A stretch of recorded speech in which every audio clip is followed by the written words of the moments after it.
Siempre se me va. Ahí está. Vamos a empezar con el signo lingüístico, que es la parte, una de las partes fundamentales aquí de la parte de español.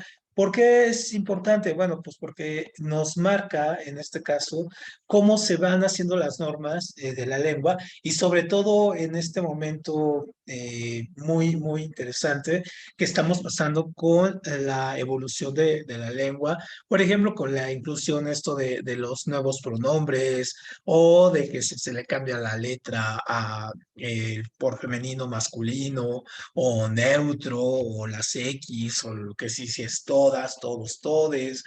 En fin, estamos viviendo un momento prácticamente muy acelerado de la evolución de la lengua. Y entonces, obviamente, eso nos hace todavía pues tratar de entender más por qué se da, ¿no? Entonces, aquí lo que vemos es que tenemos, por ejemplo, a veces una confusión entre lo que es el lenguaje y lo que es la lengua. Y dentro de la lengua, lo que es el habla, ¿no? Entonces, cuando nosotros utilizamos en este caso el término de lenguaje, estamos hablando que es cualquier forma que nos facilite comunicarnos. Y entonces eso lo aplicamos a un nivel social, individual, o sea, universal de todos. Entonces, por ejemplo, tenemos varias formas de comunicarnos, por ejemplo, a través de signos, a través de sonidos, a través de olores, a través de colores, por ejemplo, y no necesariamente son las palabras, es decir, tenemos muchas formas. Entonces, por ejemplo, un lenguaje, por ejemplo, son las matemáticas, ¿no? Por ejemplo, las matemáticas es todo un lenguaje para poder entender, o así se planearon las matemáticas cuando iniciaron, para poder entender el mundo, para poderlo capturar, para poderlo sintetizar y a partir de ahí interpretar. Básicamente, otro lenguaje es, por ejemplo, el cibernético, este de ceros y unos, ¿no? Y tenemos ahí ceros y unos combinados, crean un lenguaje que es el lenguaje binario. ¿Qué otro lenguaje conocen ustedes?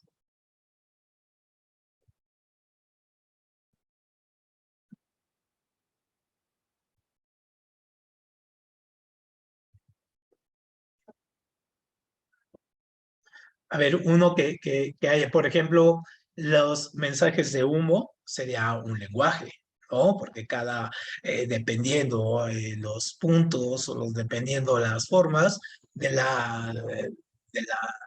el humo, en este caso, sería, por ejemplo, ¿qué otro? A ver, los colores. Esta cuestión de que es los rojos y amarillos y negros. ¿Creen ustedes sí que signifiquen algo o que es mera proyección de las personas o de la moda o percepciones de la sensibilidad? ¿Sí creen que los colores tengan un lenguaje particular?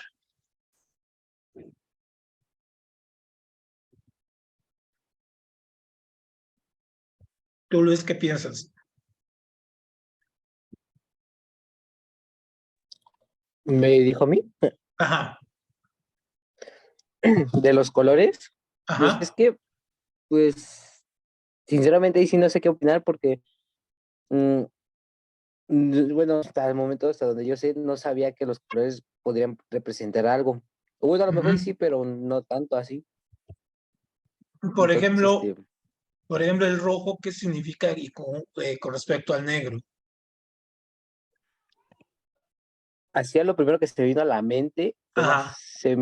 la sangre, ¿no? Ujú. Sí, muy bien. Ajá. Sí, podría ser, pero por ejemplo, nosotros utilizamos el rojo, o sea, como forma de lenguaje, por ejemplo, eh, cuando queremos expresar pasión o motivación o todo ello, ¿no? Y el negro es elegancia, sobriedad y todo. Entonces, por ejemplo, no vas a un funeral de rojo, ¿no? Vestido de rojo, vas de negro. Y no vas, en este caso, los coches más caros y un coche deportivo, son usualmente pintados de rojo o amarillo. ¿Por qué? Pues porque motivan más la cuestión de la adrenalina. Entonces, son un lenguaje también ahí. Son los sonidos, los chiflidos, en este caso, los olores. Puedes comunicarte a través de olores, ¿no? Con las manos, como en esta cuestión el lenguaje de la gente con problemas para escuchar o hablar, ¿no? Y que no es igual en todos los países, es decir, hay una norma de lenguaje para sordomudos en México, diferente en Guatemala, diferente en Estados Unidos, es decir, cada país tiene sus propias estructuras de este lenguaje. Entonces, esto es el lenguaje. Pero cuando hablamos de lengua, esto ya es una convención social, es decir, es lo que nosotros llamamos ya el idioma, ¿no? Entonces, la lengua, al ser un idioma, es una convención social. ¿Por qué? Porque nos ponemos de acuerdo para significar que las cosas se llamen como nosotros pensamos que son. Entonces, para que la mesa se llame mesa, tuvo que pasar toda una convención social para que llegáramos a eso, o para que uniéramos las palabras, por ejemplo, mesa, ¿no? Y que otro idioma le dijeran table, ¿no? Y así, entonces, cada lenguaje, perdón, cada lengua se pone de acuerdo, ¿no? Con sus estructuras fonéticas, es decir, de sonidos, de formas, de significados, significantes, para poder expresar. Y entonces, obviamente, ahí esto se va construyendo, ¿no? Todos los días. Es decir, la lengua no es una estructura estática. No, todos los días se inventan palabras, todos los días nacen, en este caso, vocablos, y también todos los días mueren otros, es decir, quedan en desusos. Para ustedes ahorita, ¿cuál sería, por ejemplo, una palabra nueva? ¿Qué palabra así han empezado a usar o se darían cuenta que es como muy, muy innovadora, que está entrando o que todo el mundo empieza a hablar de ella?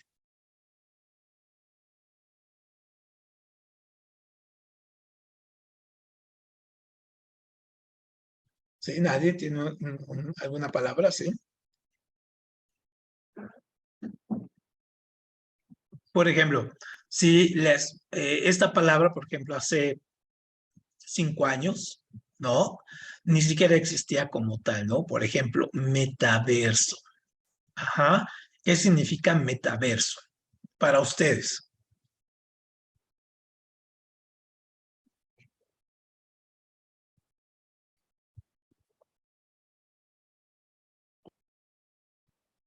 Por ejemplo, Ana, ¿qué significa eso? No estoy segura, pero me imagino que es algo relacionado a las interacciones entre las personas por medio de las redes sociales, Muy digital, bien, muy algo bien. así. Muy bien, sí, esa sería un significado. De hecho, es una forma de ver, por ejemplo, las relaciones sociales a través de la virtualidad. Muy bien, para ti, José Carlos, ¿qué sería metaverso? Mm, Pues es que, ay, no, es que metaverso no se me viene nada más que lo que significan sus palabras así individual. Ajá, Que ¿qué serían?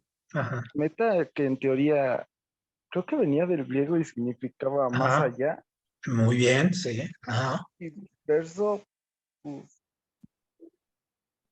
no sé, como que el verso de una frase o algo así, un poema.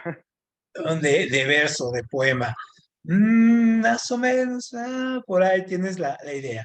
Metaverso es, en este caso, se empezó, la primera vez que se empezó a hablar de esta palabra fue por allá de los 50, ¿no? De los años 50, cuando los físicos, en este caso, comenzaron a hablar de esta teoría de que no solamente existía un universo, sino que podían existir varios universos conectados a través de agujeros de gusano.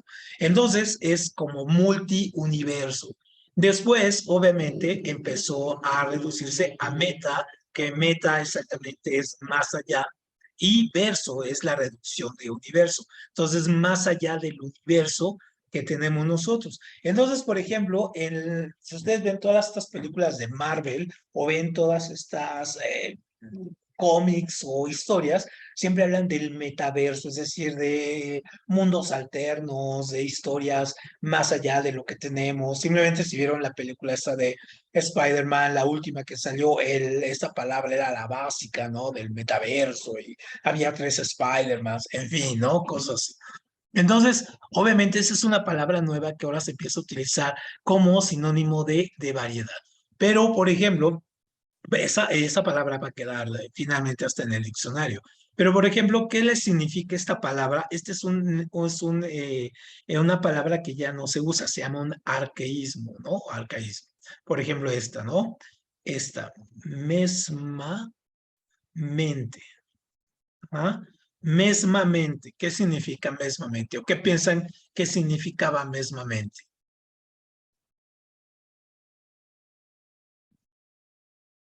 Es una palabra que aparece en el Quijote, ya no aparece ahorita.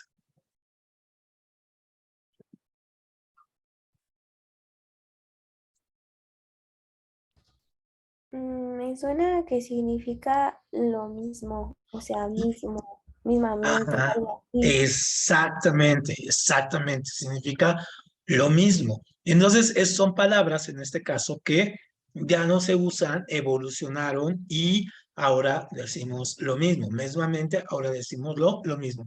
Pero hay otras palabras, por ejemplo, que dejamos de decirlas, pero no porque dejemos de decirlas, no significan que existan. Entonces, por ejemplo, ustedes, ¿qué creen que signifique esto? Aiga. ¿Qué es aiga? ¿Está mal dicho, mal escrito?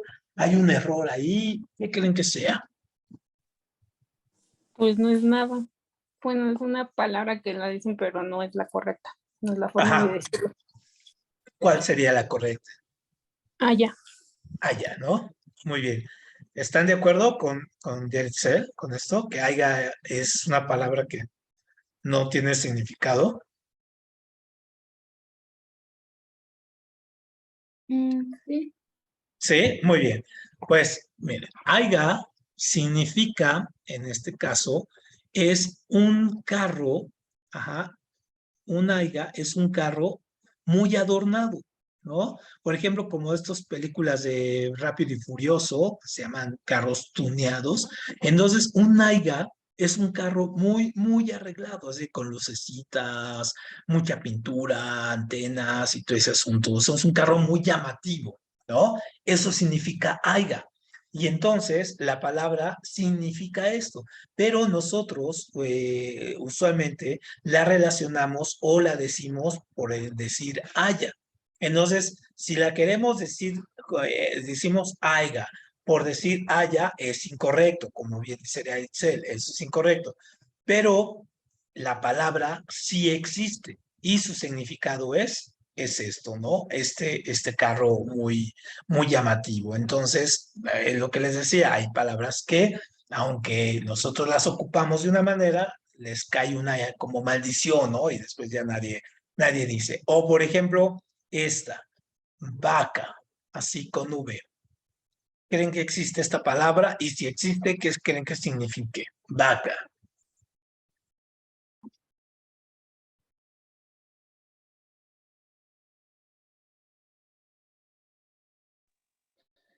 Si no mal No. recuerdo, bueno, Ajá. tengo un conocido que una vez la mencionó y cuando le Ujú. preguntábamos el significado, él había mencionado que era como un insulto en ¿cómo se llama? ¿Qué era? En otro idioma, si no mal recuerdo. Podría Te ser, refieres al sí. japonés, ¿no? ¿A japonés? Ajá. Sí, es que en el japonés se Ajá. utiliza vaca para decir tonto, pero según yo lleva acá. Ah, ok, así, ¿no? Vaca, así como sería con... Sí, podría ser, claro. Eso sería en japonés. Eh, Dime. Perdón, no sé si es como no sé cómo le dicen ustedes, pero la parrilla que va encima de los microbuses o de los carros, Ah, que son casas exactamente. barras. Ajá, exactamente. Acá le llamamos por peaje, pero por ejemplo en los camiones, por ejemplo ya ves que en Guatemala están los camioncitos estos bonitos que acá en México les llamamos guajoloteros, ¿no? Esos camiones en la parte de arriba traen ahí donde van las cajas o las maletas y eso se llama vaca. Exactamente, esa es una vaca, ¿no? Y es una palabra que antes se usaba mucho aquí, pero dejó de usarse, ¿no? Dejó de usarse y la gente decía, no, es que no se dice vaca, vaca va con V y todo ese asunto, ¿no? Entonces, también es una palabra que entró en desuso y ya pocos la dicen. Entonces, obviamente, la lengua es cambiante, la lengua cambia todos los días, está viva, ¿no? Y viene algo muy importante para que las palabras, en este caso, logren imponerse dentro del habla todo de cotidiana, está algo que se llama la norma. La norma se crea a partir del uso, ¿no? Entonces, entre más usamos una palabra, más se va quedando en este caso en el imaginario social y ya posteriormente la vamos a ocupar para usar diario. Por ejemplo, ¿no? En las escuelas antes decían, van a organizar una charla, ¿no? Vamos a hablar de tal y tal y tal cosa. Ahora ya casi nadie usa charla. Ahora dicen, vamos a organizar un conversatorio, ¿no? A mí me cayó un poco mal esta palabra, ¿no? Pero dicen, vamos a hacer un conversatorio en lugar de decir charla. Y dices, bueno, ok, ¿no? Pero esta palabra poco a poco se va imponiendo y posteriormente se va a quedar. Lo mismo, y sin entrar tanto en polémica, por ejemplo, cuando entró esta polémica de en lugar de toda, ¿no? Hay gente que utiliza y dice todes. Y uno puede entender que es una expresión, en este caso, que tiene una manifestación ideológica y una postura política con respecto a una postura de equilibrio, de equitatividad entre los géneros y todo ello. Entonces, mucha gente le disgusta, otra gente lo usa, yo particularmente no lo uso, pero hay otra gente que sí, pero es una palabra que en unos 3 años, 5 años, pues se va a decir ya sin causar tanto problema. Ahora se dice y causa mucho problema, pues porque no es una palabra que incluso confronta políticamente, ¿no? O que les pongan las ex. Hay algunas que caen en exageración, pero esas se van a ir, no van a entrar y estas, por ejemplo, se van a quedar, pero tampoco va a estar mal que se diga esto, ¿no? Todo, toda y todes, en fin, ¿no? Entonces, eso es lo que hace que la lengua sea tan interesante, que esté cambiando. Y hay, en este caso, idiomas, por ejemplo, como el idioma el finlandés, ¿no? El finlandés tiene, por ejemplo, 50 formas, 50 maneras para, en este caso, expresar el hielo. Entonces, uno puede expresar el hielo a partir de decir el hielo y ya, ¿no? Pero aquí está el hielo seco, el hielo blanco, el hielo gris, el hielo frío, aunque suene redundante, o el hielo caliente, o sea, es una forma que ellos lo expresan también, o el hielo poco, o el hielo mucho, en fin, o sea, tienen 50 palabras para determinar la forma del hielo. ¿No? Imagínense, y nosotros tenemos muy poquita, ese es al hielo, hielo, y ya todo el mundo sabe lo que es, ¿no? Eso sería. Ana, ¿en Guatemala tienen alguna palabra, por ejemplo, que tenga muchos significados o que sea así como muy particular? Mm, bueno, de que lo usan en diferentes así como contextos, la Ajá. palabra huevo, ¿Huevo? huevo. Ajá. Ok, a ver, ¿por qué? ¿Cómo está eso? Por ejemplo, qué día huevo es qué chilero o qué genial. Ajá. Ok, ok. Ajá. Está, Acá. se oye raro, pero mi huevo es Ajá. como, no, Como mi decir huevo no. significa no. No, Ajá. ok. Fíjate que en México utilizamos el a huevo cuando dices, vas a hacer esto y alguien te dice, ¿por qué lo voy a hacer? Y la otra persona dice, lo vas a hacer a huevo, ¿no? O sea, como obligado, a fuerza, ¿no? Lo que tienes que hacer. o cuando le dices a alguien así, eres un huevón, es que eres una persona muy floja, ¿no? Sí, Y eso bueno, y también.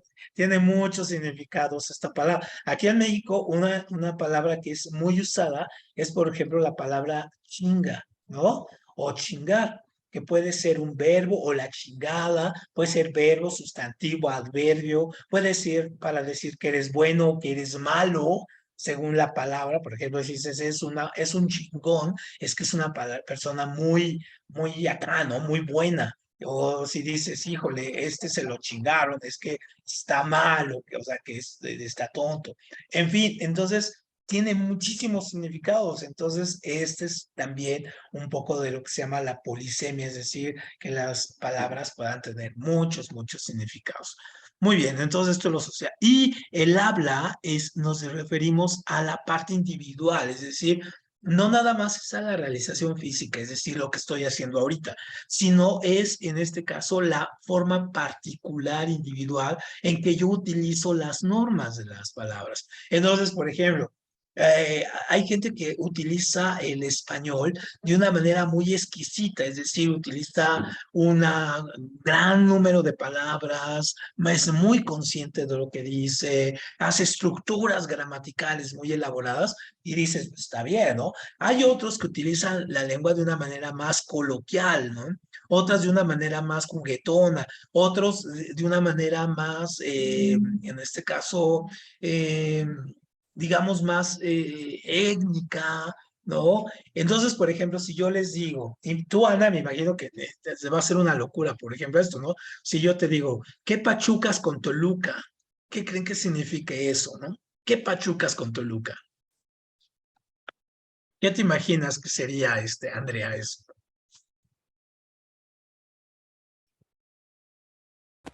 Am, pues sería literalmente decir qué pasó, ¿no? O sea, ¿qué onda? O algo así. Ajá, como qué onda, ajá, o hola, ¿no? Exactamente, sí. ¿Qué pachucas con Toluca? ¿Qué transita por tus venas? Por ejemplo, ¿no? Igual. Entonces, todas esas son formas de habla. Entonces, no es que estén ni bien ni mal, son formas individuales y la gente las utiliza y todo. Por ejemplo, a los chilangos, que somos los que vivimos en CDMX, por ejemplo, cuando vamos a otro lugar, dicen que hablamos como si estuviéramos cantando. Y entonces, la gente que escucha a la gente de la Ciudad de México piensa que vamos a hablar como Pedro Infante en sus películas, así de que, no, ya, ¿cómo decía Pedro Infante? No hay fijón, traes puñal, y tenía un tonito así como muy acá, ¿no? Entonces, eso, sin embargo, vamos a algunas colonias como Tepito o Nesa y hablan así. O si vamos a algunas otras colonias como Polanco, la del Valle, entonces hablan lo que decimos aquí, más fresa, ¿no? Entonces, obviamente el habla son estas expresiones particulares, ¿no? Muy bien, ¿alguna duda entre lenguaje, lengua y habla? ¿No queda? Perfecto.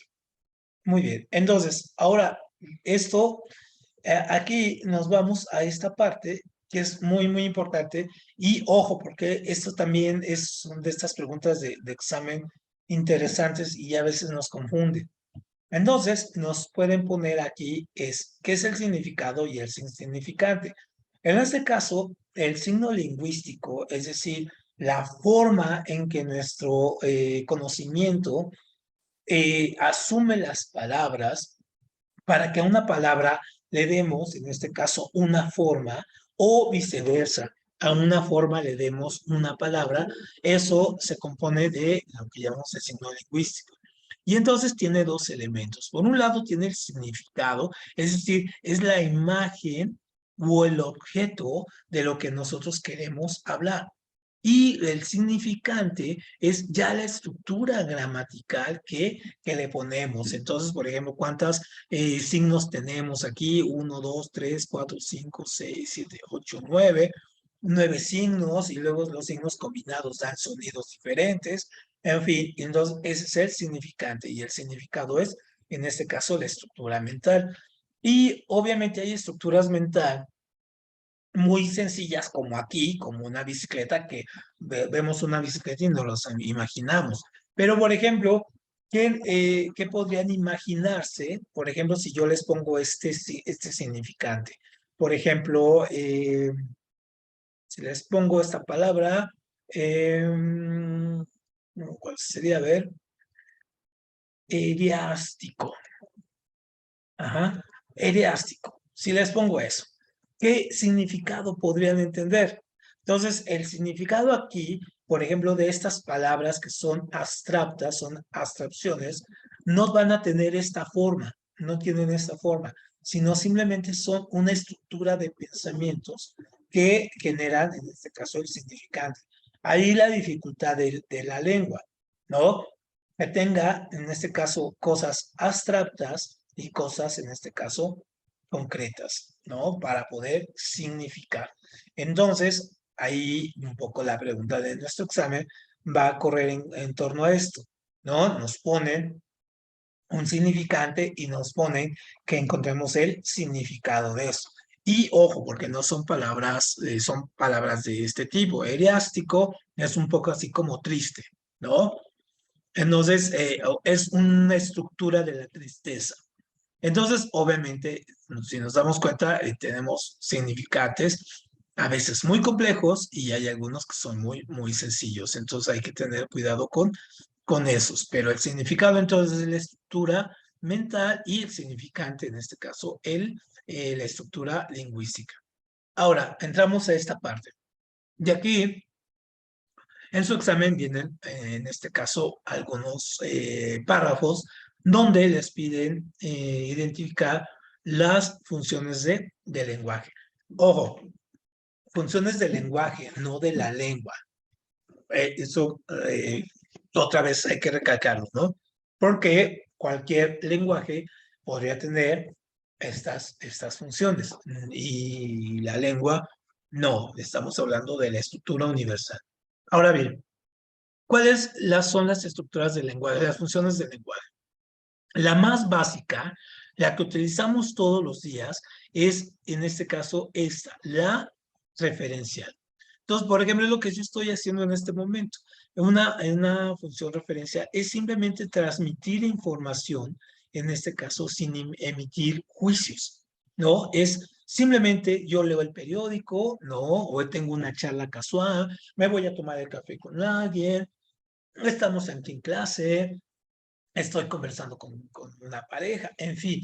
Entonces, esto es referencial, simplemente estoy utilizando la lengua para poderme comunicar y poder transmitir, en este caso, una información, ¿no? Una charla normal. Cuando yo la utilizo de manera, en este caso, expresiva o emotiva, aquí es cuando yo voy a sacar la parte emocional. Aquí yo tengo la parte racional, ajá, y acá es la parte emocional. Y entonces es cuando yo utilizo, por ejemplo, signos de admiración o de interrogación, o expreso dolor, alegría, llanto, todos estos sentimientos, es decir, un hola, sí, muy expresivo, o un hola, ¿no? Muy, muy apagado. En fin, entonces, desde el tono de las palabras o el tipo de palabras que utilicemos, podemos, en este caso, estar transmitiendo sentimientos o estados de ánimo, ¿no? Entonces, ojo, estas son como opuestas. Esta es la parte racional de la información y esta es la parte emocional. Ahora, una de las funciones que más se utiliza, muy, muy utilizada, es en este caso, y a todo momento lo vemos, es la apelativa en este caso. Entonces, la apelativa es, vamos a influir en este caso en el oyente, es decir, vamos a tratar de convencerlo, ¿no? Vamos a apelar, ¿no? O podemos apelar a la razón, o podemos apelar a la emoción para que alguien haga algo por nosotros. Entonces, aquí tenemos que hacer una diferencia de algo muy importante. Por ejemplo, ¿alguien de ustedes sabe cuál es la diferencia entre la propaganda y la publicidad? ¿O serán cosas iguales o si serán cosas diferentes? Propaganda y publicidad.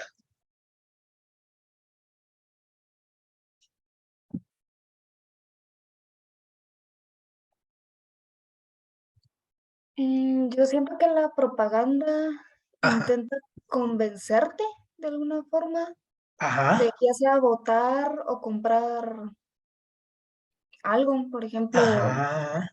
Ujú. y la publicidad solo muestra lo Y la nuevo. publicidad muestra, ajá, muy bien. Tienes la idea, Ana. Fíjate, la propaganda, en este caso, y la publicidad, ambas utilizan la función apelativa, pero cada una de ellas tiene diferentes objetivos. La propaganda lo que trata de convencernos es de comprar o que creamos en ideas. En ideas. Entonces pueden ser ideas políticas o ideas religiosas, ¿no? O ideas filosóficas, ¿no? Por ejemplo, ideas políticas, como cuando dices, vota por mí, ¿no? O ven y yo, si votas por mí, entonces yo voy a hacer y bla, bla, bla, y tratan de vendernos. O las religiosas, ¿no? Así de que ven a mi iglesia es la mejor y mira, las otras no funcionan, en fin, o mi Dios es más importante que los otros, en fin. O sea, eso es propaganda. Y la publicidad lo que trata de vender en este caso son productos, ¿no? Entonces es muy diferente porque aquí nos está vendiendo una cosa, en este caso, pues sí, material que sabemos que se monetiza, en fin, y esto no monetiza, esto sí. Entonces, para utilizarlo, pues deben de convencernos, deben de utilizar todas las estructuras para tratarnos de convencer, así de que prometernos, incluso cuando ustedes están ligando, por ejemplo, utilizan la función apelativa, así de que anda conmigo, yo soy la mejor persona. Bueno, no sé si así liguen ahora, pero el rollo que se echa, ¿no? En fin, incluso ni siquiera necesariamente es utilizar las palabras, por eso va más allá de la cuestión de la lengua.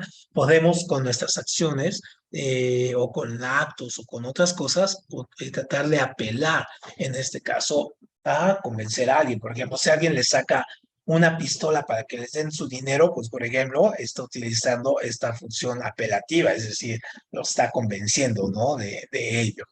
Muy bien, entonces, ojo, esto viene aquí en la parte de convencimiento, ¿no? Muy bien, y luego la parte poética, la función poética, es cuando utilizamos, en este caso, la lengua y vamos a crear, en este caso, por ejemplo, la belleza, ¿no? Y entonces podemos utilizar con estos fines estéticos y crear literatura.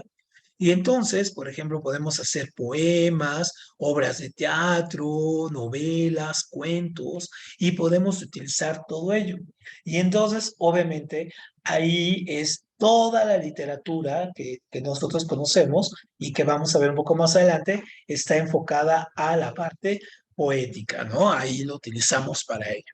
Luego, en este caso, tenemos la otra función, que esta función, ojo, es muy importante, esta función de hecho está como implícita en estas otras. Es decir, es esta cuestión de poder llevar una conversación. Entonces, iniciar una conversación, mantenerla, terminarla, sostenerla, ¿no? Entonces, eso sería la cuestión fática, es decir, está en todo momento aquí.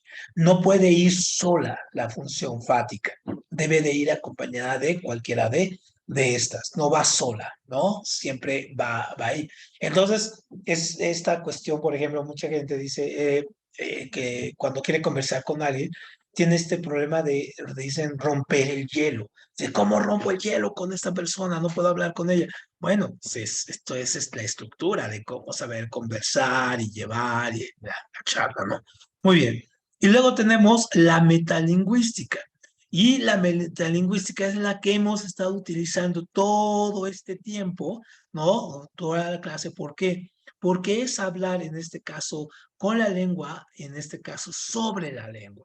Es decir, estoy utilizando las mismas estructuras de la lengua para hablar de ella misma. Entonces, meta, ¿no? En este caso, más allá de la lengua, ¿no? De lingüística.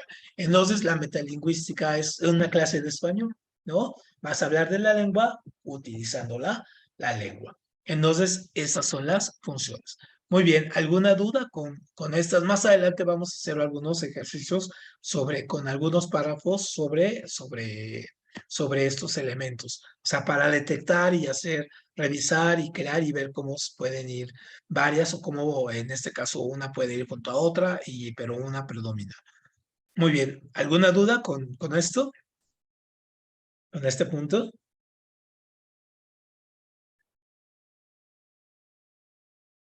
¿No? Perfecto. No. Perfecto, muy bien. Ahora, pasamos a otro punto y este punto es muy similar al anterior, pero aquí nos vamos a concentrar ya en la función de la lengua, ahora sí, ya no del lenguaje, ahora vamos a hablar de la lengua. Y la lengua, en este caso, puede expresarse a través de textos. ¿No? Podemos tener la forma como ahorita, la forma física que tengo ahorita, pero también la forma a través de textos, es decir, a través de la literatura. Y esas estructuras pueden formar textos de diferente índole. Entonces tenemos textos, por ejemplo, técnicos y científicos, textos que vamos a llamar humanísticos, textos literarios y textos periodísticos. Entonces, por ejemplo, vamos aquí, ¿no? Los textos que nosotros llamamos técnicos o científicos, ahorita los vamos a ver más adelante con algunos ejemplos, son aquellos que tratan de divulgar, ¿no? Divulgan en este caso el conocimiento o la ciencia, y entonces, por ejemplo, son los libros de texto, ¿no? Entonces yo puedo tener un libro de texto, en este caso como el de la primaria, secundaria, donde me explican cómo hacer las cosas, donde vienen ejercicios, todo ello, o en este caso textos de difusión, por ejemplo, como la filosofía de matemática de Newton, ¿no? O el origen de las especies de Darwin, ¿no? O el Capital de Marx. Todos estos son libros que entran aquí, ¿no? Porque lo que están haciendo es difundir el conocimiento, la ciencia, ¿no? Y a través de ensayos, a través de cuestiones de difusión, de muchos ejemplos, en fin, ¿no? Entonces, esos son ahí. Luego, nosotros que tenemos estos textos que llamamos humanísticos, estos textos se llaman así porque van a apelar en este caso a las ideas. Y entonces, al apelar a las ideas, nosotros podemos exponerlas de dos formas. Una, argumentativo. Y argumentativo nos lleva a todo un proceso, por ejemplo, de entender qué es una tesis, ¿no? Cómo esa tesis se convierte en una idea que a su vez va a tener una contraidea, que es la antítesis, para al final tener una síntesis. Es decir, un argumento, cuando yo voy a exponer un argumento, es esta cuestión de tratar de tener pruebas, de saber validar el conocimiento, decirlo e informarlo, ¿no? Pero siempre apelando a la información. Uno expositivo es, por ejemplo, lo que estoy haciendo ahorita, que estoy exponiendo, ¿no? Si yo esto lo pusiera por escrito, entonces quedaría como expositivo y quedaría la clase, si estuviera escrita, quedaría así, ¿no? Estoy exponiendo ideas. Ahora bien, los textos argumentativos, aquí me faltó esto, pueden ser de dos formas, deductivos e inductivos. Algo que es, en este caso, deductivo, es algo que va de lo general a lo particular. Y una cuestión inductiva es que va de lo particular a lo general. Entonces, para que tengan una idea aquí, cuando hacemos deducciones, por ejemplo, las deducciones son, por ejemplo, las matemáticas o es la filosofía. Es decir, partimos de un ente general. ¿Cuál es el ente general? El número. Y a partir de ahí hacemos estructuras particulares como sumas y restas. O en filosofía, ¿cuál es el ente general? El ser, ¿no? Y a partir del ser, cada uno puede definir cómo es el ser o de dónde viene el ser. Una inducción, la inducción se utiliza en la ciencia, ¿no? ¿Y por qué la inducción es la ciencia? Pues porque partimos de la observación de fenómenos particulares y llegamos, en este caso, a la realización de leyes o teorías que posteriormente también se puede volver estructuras particulares y así, ¿no? Entonces, esto es la ciencia, esto es la filosofía, ¿no? Entonces, son este tipo de estructuras. Muy bien.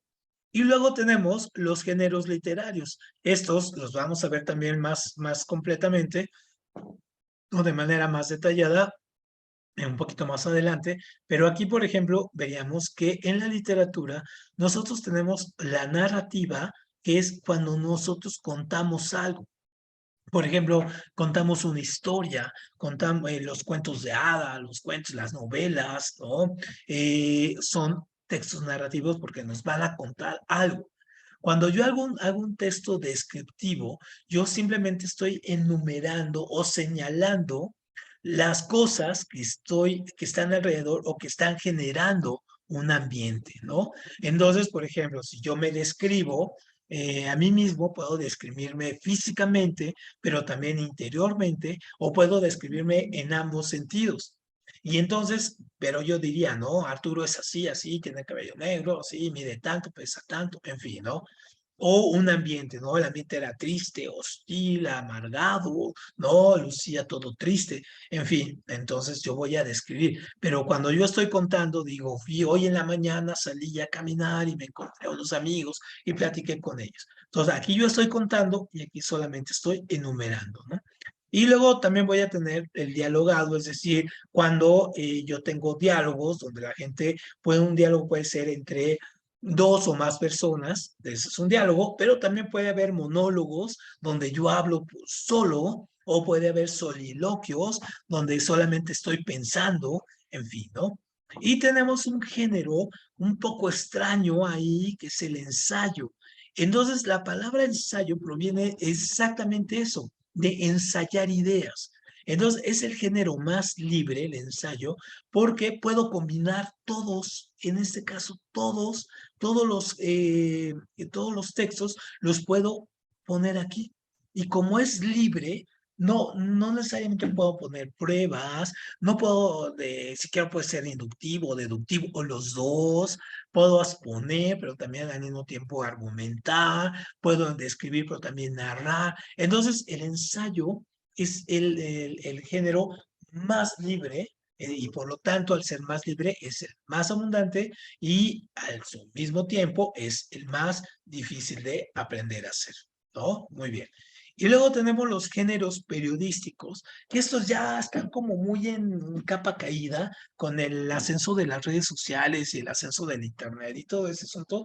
Ha venido para abajo los géneros periodísticos porque no sé si se acuerdan que, por ejemplo, sus papás antes leían los periódicos y llegaba el periódico, lo leían los domingos y cosas así, ¿no? Ahora eso ya no se usa, ya todo el mundo utiliza el internet y todo ello. Pero en todos los géneros periodísticos tenían la parte informativa, donde había noticias, reportajes, crónicas, y entonces lo leíamos ahí, ¿no? Y ahora, pues les digo, ya prácticamente ha pasado. Ahora todos son noticias a través de informativos en la televisión, ¿no? O en pantalla. Y está el género de opinión, que son las columnas, ¿no? Así donde un periódico contrataba a 10 personas para que dieran su opinión sobre diferentes eventos. Entonces, todavía existen algunos periódicos así, todavía lo tenemos, pero digo, esto está como en capa caída, ¿no? Muy bien. Perfecto. ¿Alguna duda con esta parte de los textos? ¿Queda claro ahí? ¿Sí? ¿No tienen problema? Perfecto. Entonces, pasemos al otro punto, ¿no? Ahora, vamos a ver algunos ejemplos aquí de esto que les decía. Por ejemplo, este sería, ustedes me van a decir si esto es una narración, acuérdense que narración es contar cosas, si es una narración, es una descripción. Ajá, es decir, si está enumerando las cosas o si es en este caso un argumento. O sea, un argumento es decir que esté exponiendo ideas. Entonces dice, un hombre pobre se encontró en su camino a un antiguo amigo. Este tenía un poder sobrenatural que le permitía hacer milagros. Como el hombre pobre se quejaba de las dificultades de su vida, su amigo tocó con el dedo un ladrillo que de inmediato se convirtió en oro. Se lo ofreció al pobre, pero este se lamentó de que eso era muy poco. El amigo tocó un león de piedra que se convirtió en un león de oro macizo y le agregó el ladrillo de oro. El amigo insistió en que ambos regalos eran muy poca cosa. ¿Qué más deseas, pues? Le preguntó sorprendido el hacedor de prodigios. Quisiera tu dedo, contestó el otro. Muy bien, este es un cuento, ¿no?, de un escritor chino. Muy bien, ¿esto qué sería? ¿Narración, descripción o un argumento?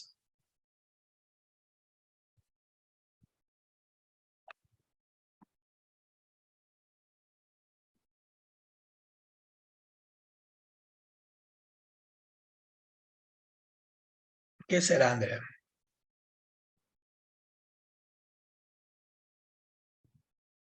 Pues para mí sería narración porque pues está como pues, narrando una historia, pero también podría ser descripción porque pues te están describiendo, o sea, cómo es el hombre, pues qué onda con su vida y así. Ajá, ajá, exactamente. Entonces, una narración y una descripción pueden ir juntas, exactamente. Pero en este caso, aquí lo que tenemos que hacer es, en este caso, valorar, ajá, cuál predomina, ¿no? Cuál está por arriba de la otra. Entonces, como bien lo dices, en este caso sería una narración donde predomina la narración porque está contando una historia, ¿no? O sea, nos está contando una historia y nos da detalles. Por ejemplo, esto de que el ladrillo que se convierte en oro, ¿no? O el león que se convierte en oro, o sea, nos da esos detalles, pero en realidad todo el trasfondo es la historia, ¿no? Esta historia, por ejemplo, de este hombre que pues quiere todo el poder del otro, ¿no? O sea, es ambicioso, pues, ¿no? Esa es, digamos, la parte de atrás de la historia. Entonces, es mayoritariamente narrativa, pero hay en este caso espacios para la descripción. Muy bien, entonces vamos con otro, vamos a ver otro ejemplo. Perfecto, ese es el tipo de ejemplos que les ponen en su examen. Ojo, muy importante. Ahora, tenemos aquí, esta es una descripción, aquí ya no los dice de entrada, ¿no? Entonces vamos a ver por qué es una descripción.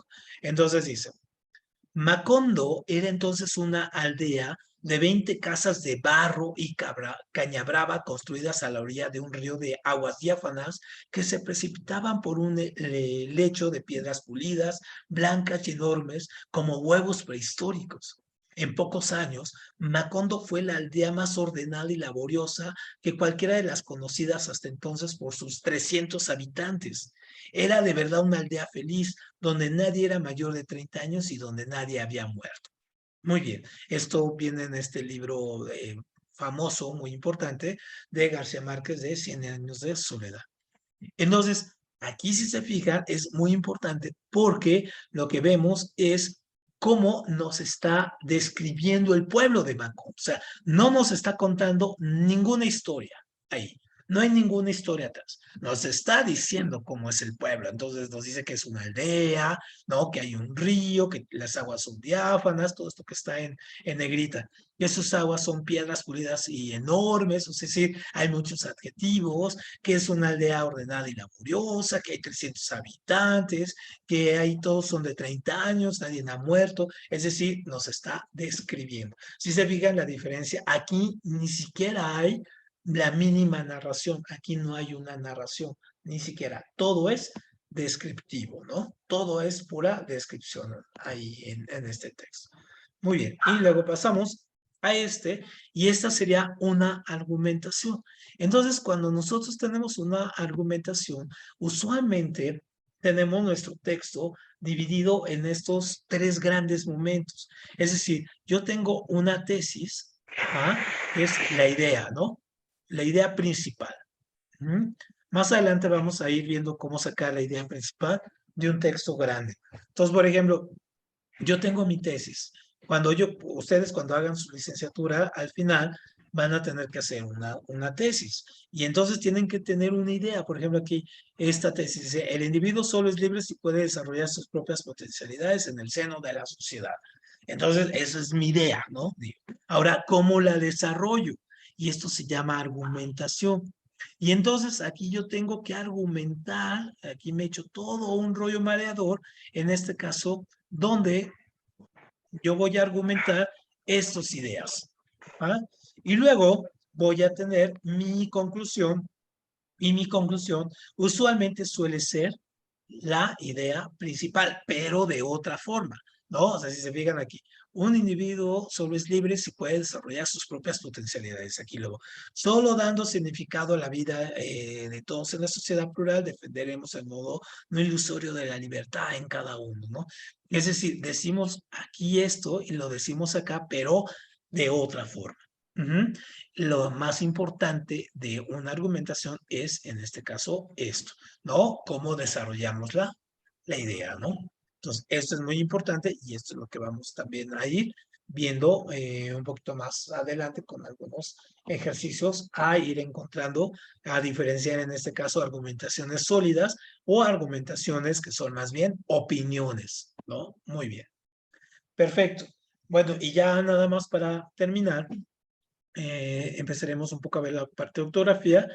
De ortografía, yo creo que no están tan mal en este caso porque se practica mucho y aquí vamos a hacer muchos ejercicios. Más bien, para aprender ortografía, la única manera es la práctica, ¿no? La teoría no nos importa tanto, más bien nos importa la práctica. Entonces vamos a ver acentos, las mayúsculas y algunas estructuras de las palabras. Esto lo vamos a ir viendo con ejercicios, ¿no? Y vamos a ver en este caso los diptongos, cómo se forman, y esto nos va a servir sobre todo para después ver los acentos, los tipos de acento, el prosódico, el ortográfico y en este caso el otro acento que ya también está en desuso o que la Academia de la Lengua ha ido quitando para poder diferenciar en este caso palabras. Esto es lo que vamos a ver en nuestra próxima clase con algunos ejercicios ahí más hasta llegar al uso de mayúsculas. Perfecto. Bueno, pues con esto terminamos hoy. En nuestra primera clase de español les mando, en este caso, ahorita que suba la clase, se las mando aquí. Y si tienen problemas con la plataforma, ayer Andrea tenía un pequeño problema, pero si tienen problemas con la plataforma algo, me avisan para irlo solucionando. Y les mando algo de tarea también ahorita ahí en el grupo de WhatsApp. ¿Sale? Pues nos vemos mañana entonces. Tengan muy buena tarde y mañana terminamos geografía. Acuérdense que es muy importante porque es geografía de México, básicamente, y ya la última clase de geografía. Muchas gracias, hasta Que luego. descansen, nos Gracias. vemos mañana. Gracias a ustedes. Nos vemos mañana. Bye bye. Gracias, feliz tarde. Igualmente para ti.